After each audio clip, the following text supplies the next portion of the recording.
Assalamu alaikum everyone. In this video we will discuss about stroke. So stroke is an acute focal brain dysfunction due to vascular occlusion. This causes the blood supply of the brain is compromised. And there are many types of stroke, mainly ischemic stroke and hemorrhagic stroke. In ischemic stroke there is occlusion of blood vessels which supply the brain matter. And in other type is hemorrhagic stroke. In hemorrhagic stroke there is rupture of small blood vessel, mainly the aneurysm, small aneurysm which ruptured and the blood is accumulated in the brain matter. This is hemorrhagic stroke. So we will discuss about the risk factor of, first of all we will discuss about ischemic stroke in this lecture. So we will discuss about these risk factors. There are mainly two groups which we will discuss about the risk factors. The first one is non-modifiable risk factors, non-modifiable risk factors, and other is modifiable risk factors. Non-modifiable risk factors are age, ethnicity, gender, previous MI or stroke. So these are the non-modifiable risk factors which cannot be changed. There are some risk factors which are modifiable. For example, hypertension, diabetes, hyperlipidemia, which are controllable. So these risk factors are controllable or modifiable risk factors. When we control these factors, the risk of stroke is decreased. Similarly, atrial fibrillation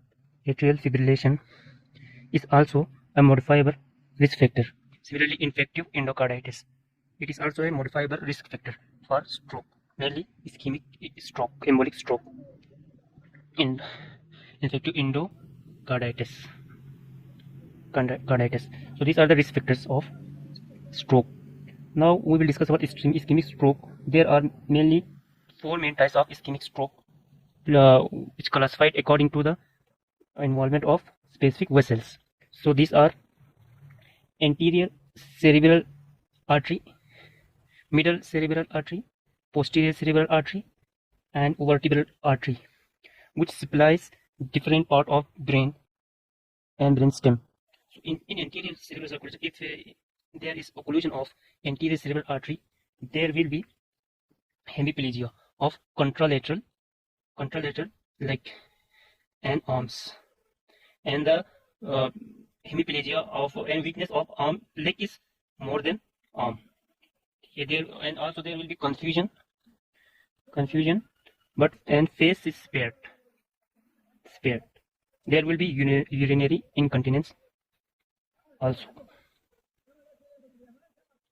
In middle cerebral artery, the face and arms are mainly affected,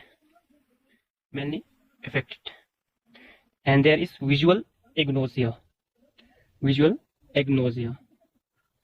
In posterior cerebral artery occlusion, there will be homonymous hemopsia.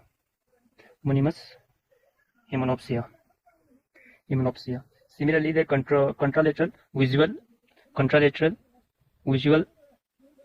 agnosia is also present. In vertebral artery involvement, there will be Wallenberg syndrome. So what is Wallenberg syndrome? In Wallenberg syndrome, the sensory loss of ipsilateral face and dysarthria, and contralateral limb is weak, and diplopia and Horner syndrome. This is Wallenberg syndrome. So sensory loss in same site of lesion, and contralateral motor loss, and with diplopia and Horner syndrome.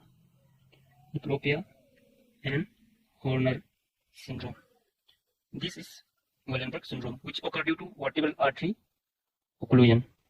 These occlusions are mainly due to embolic phenomena, or there will be occlusion or due to in situ production of a clot or atherosclerosis.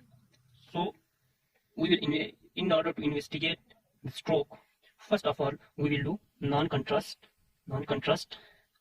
CT.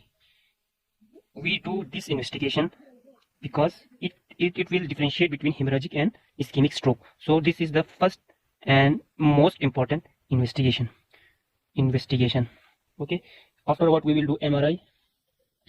MRI is done in order to detect the ischemia early. Similarly, we can do duplex ultrasound of carotid, and we can also do MRA magnetic resonance angiography and CT angiography. Okay, we will also do cardiac investigations which are ECG and echo. Why we do this investigation? Because there is a chance of clot inside the heart, which can emboli into the, which can go into the CNS through embolic phenomena. So we are do ECG and echo. Other investigations are ESR, CBC, lipid profile, blood glucose level. Now we will discuss about management. If patient present in first 4.5 hour, we will give tissue plasmin activator. If a patient present in greater than 4.5 hours, we will give aspirin, antiplatelets, platelets. Okay. If the carotids are greater than 70% occluded, then we do carotid revascularization.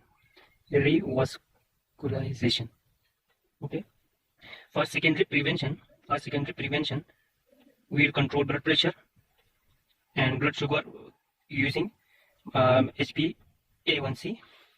Similarly, we will instruct patient to lose weight and decrease in salt intake. So this is all about ischemic stroke. Thank you.